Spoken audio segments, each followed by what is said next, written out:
Salut à toi et bienvenue dans Japania. On se retrouve directement dans une petite ruelle sombre. Non, on est à Nakano et en fait, je voulais faire cette vidéo pour discuter tout simplement avec vous. Je fais pas souvent ça. Souvent mes vidéos, elles sont très souvent tournées sur le Japon purement, mais dans cette vidéo, voilà, je voulais discuter avec vous, parler de pas mal de choses sur la chaîne, de ma situation, même du Japon, voilà, en 2024, etc. Une petite rétrospective, les amis. Déjà, avant de commencer, je voulais vous souhaiter de très bonnes fêtes de fin d'année. J'espère que vous vous reposez bien, que vous ressourcez auprès de votre famille, voilà.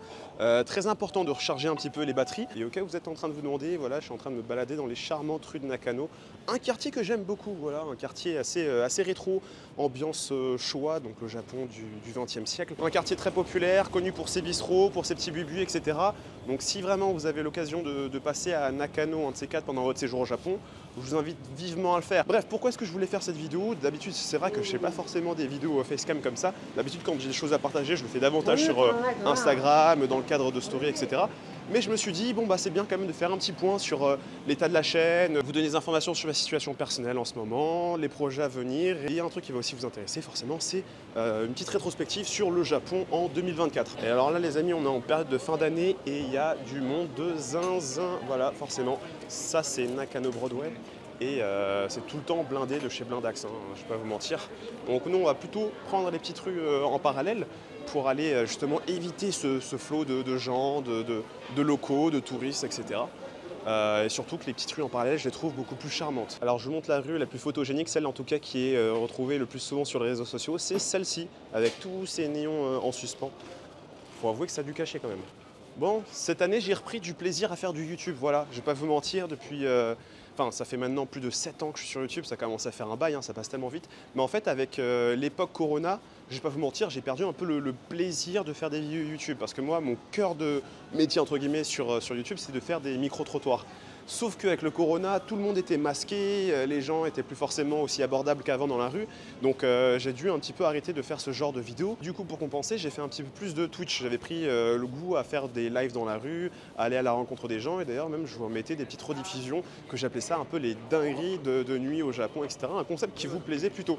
Sauf que depuis maintenant 1 ou 2 ans, forcément, vous savez, il y a eu la réouverture des frontières, il y a eu un boom à nouveau du tourisme, il y a eu des streamers américains qui sont venus et qui ont fait le zbeul au Japon, un zbeul pas possible, pour ne citer que lui, Johnny Somali, vous savez. Et donc lui, forcément, il a un petit peu pourri l'image du stream au Japon. Donc il y a pas mal d'endroits maintenant qui interdisent carrément en fait les gens de streamer ou de filmer ou ce genre de choses. Donc moi, je vous avoue, je voulais pas être associé à ce genre d'énergumène et du coup, vas-y, j'avais la flemme de me taper un peu les regards un peu méchants des gens qui te voyaient dès que tu étais en stream, parce que forcément pour eux, bah, si tu as une caméra, tu es en live, tu es un streamer, tu es un peu comme Johnny Somali, tu es un Américain qui respecte pas le Japon, le pays, la culture, etc. Du coup, voilà, j'ai un petit peu arrêté Twitch et je continue à faire mes petits reels, mes petites vidéos sur Instagram. Je continue à en faire quasiment toutes les semaines et je prends pas mal de plaisir toujours hein, à faire ce genre de format court où je vous présente justement des restos, des pans culturels un petit peu méconnus du Japon, même des fois des petites vidéos un petit peu voyage, même en format vertical. Bref, mais en tout cas, YouTube, je m'y suis vraiment remis cette année.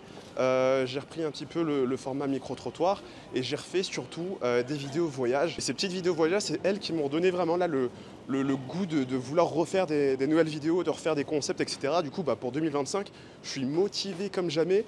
J'ai des vidéos qui ne sont pas encore sorties, que j'ai tournées, qui vont être incroyables. Genre, j'ai fait de la méditation sous une cascade dans une préfecture un peu paumée du Japon. Ça sort très bientôt sur YouTube. J'espère que vous allez kiffer cette vidéo. Donc là, j'ai envie de vous faire plein de vidéos en dehors des sentiers battus parce que je sais que vous êtes nombreux à venir au Japon et que vous ne savez pas forcément où aller, comment est-ce que vous pouvez vous faire pour vous perdre, éviter un petit peu les destinations trop touristiques. Alors bien sûr, il y a beaucoup de trucs sur les réseaux sociaux, il y a beaucoup de créateurs de contenu. Maintenant, vous êtes...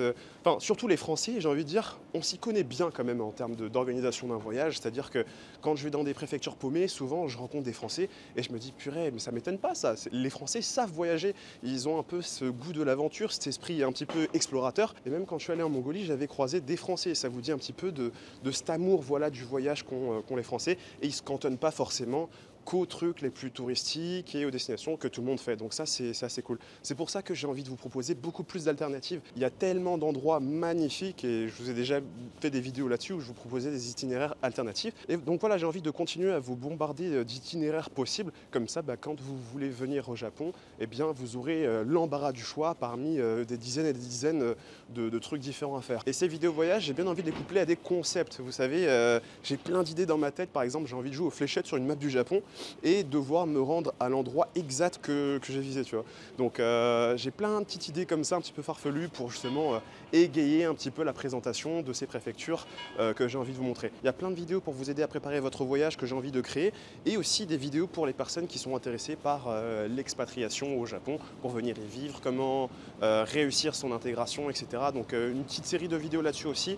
Donc tout ça, c'est un petit peu dans les cartons.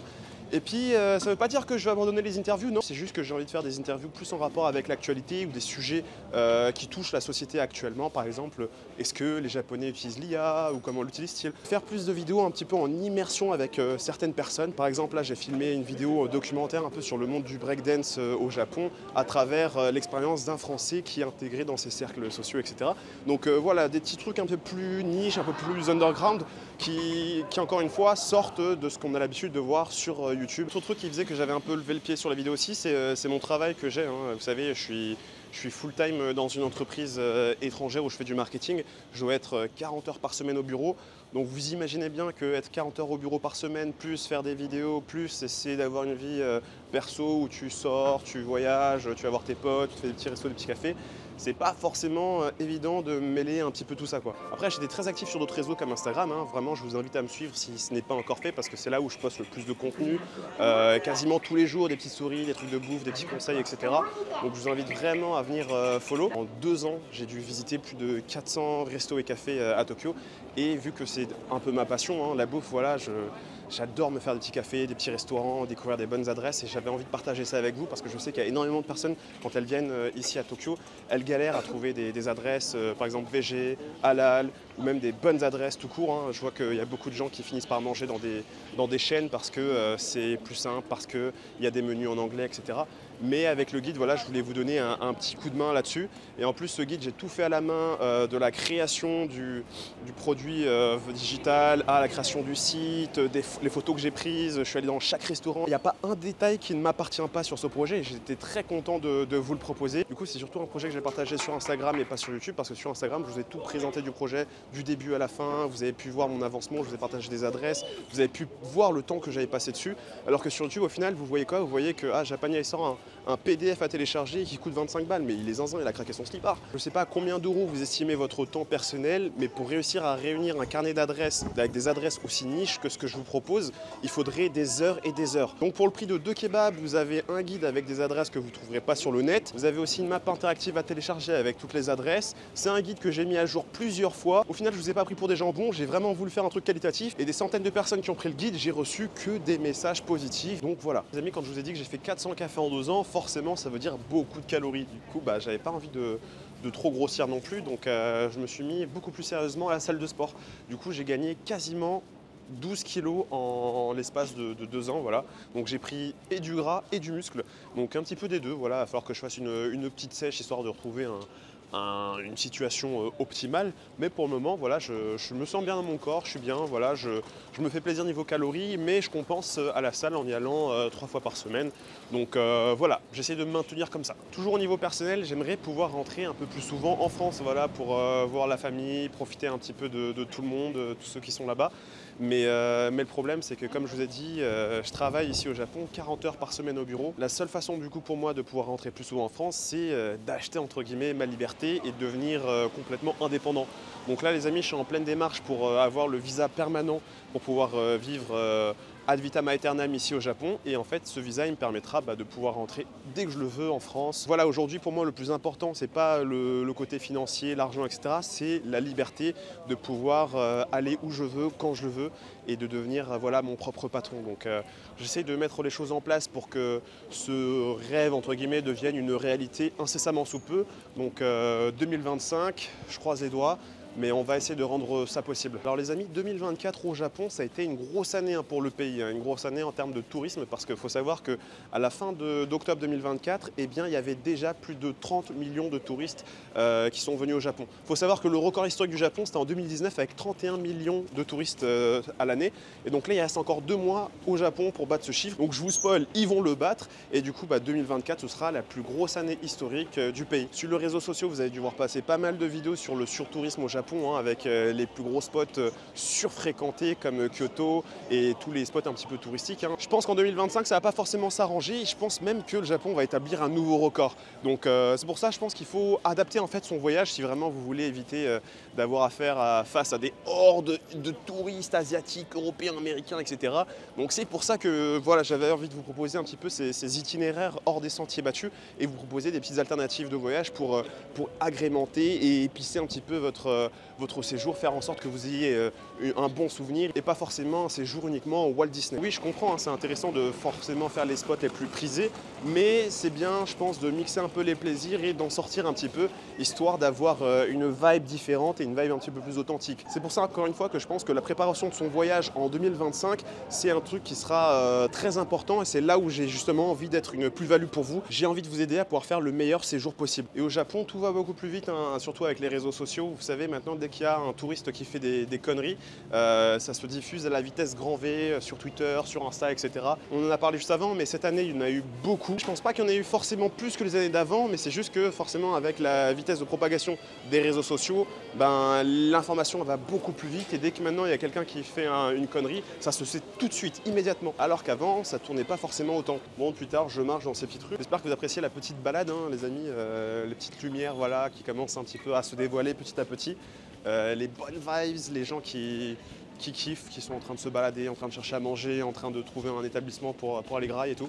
C'est que du plaisir. Comme moi, malgré toutes mes années de bouteille au Japon, je continue de prendre autant de plaisir qu'à mes premiers jours en fait. Je vous avoue, je suis toujours pas lassé. Il y a beaucoup d'étrangers qui subissent ce fameux désenchantement au bout de 2-3 ans de vie au Japon. Je continue de kiffer ma meilleure vie ici, je continue à prendre autant de plaisir. Je continue à être ébahi quand je vais en province, découvrir des nouveaux spots, faire des nouvelles activités, parler avec les Japonais, c'est pareil. Même quand je vais dans un quartier comme là, je suis à Nakano. Ce quartier, je l'ai poncé des centaines et des centaines de fois et pourtant je continue à kiffer. Donc moi ici au Japon les amis, je suis heureux forcément, voilà. Le seul truc qui me manque un petit peu, c'est de pouvoir rentrer en France un peu plus. Mais à part ça, tout va bien, je remercie Dieu pour ça. Moi les amis, c'est tout ce que je vous souhaite, de aussi trouver votre voie, de trouver votre petit havre de paix, de trouver votre rythme de croisière dans la vie, de faire quelque chose qui vous plaide, quelque chose qui vous motive, quelque chose qui fait que quand vous vous levez, eh bien, vous n'êtes pas en mode dégoûté, forcé d'aller faire quelque chose qui ne vous plaît pas. Pour toutes les personnes qui se posent des questions sur ouais, est-ce qu'il faut que je tente ma chance, par exemple, je sais pas, aller au Japon, que je prenne tel ou tel risque, etc. Faites les choses, n'ayez aucun regret. Les regrets, c'est ce qui vous rongera le plus, je pense, dans la vie. Si j'ai pu, n'importe qui peut. Je viens pas d'une famille aisée, je suis pas plus intelligent que quelqu'un d'autre, j'avais pas un meilleur niveau d'anglais, j'avais surtout pas un meilleur niveau de japonais. Voilà, c'est juste de la force mentale et de la volonté de réussir ici au Japon. Et au final, vous aussi, vous pouvez le faire. Donc, pas forcément au Japon, même si c'est dans une autre destination, ou même si c'est en France sur quelque chose d'autre, un autre projet, un autre secteur, qu'importe. Croyez en vos rêves, les amis, transformez ça en projet, ça prendra le temps qu'il faut, mais si vous y mettez l'énergie et le temps nécessaire, ça finira tout le temps par arriver. Sur ce mot de fin les amis, d'une vidéo un petit peu particulière, un petit peu introspective, je ne sais même pas si je la garderai longtemps sur la chaîne celle-là, mais voilà, je voulais partager un petit peu ces états d'âme avec vous et la direction qu'on va prendre pour 2025. Du coup les amis, encore une fois, je vous souhaite de très bonnes fêtes et on se retrouve très bientôt pour une nouvelle vidéo. Allez, tchou tchou, bye bye.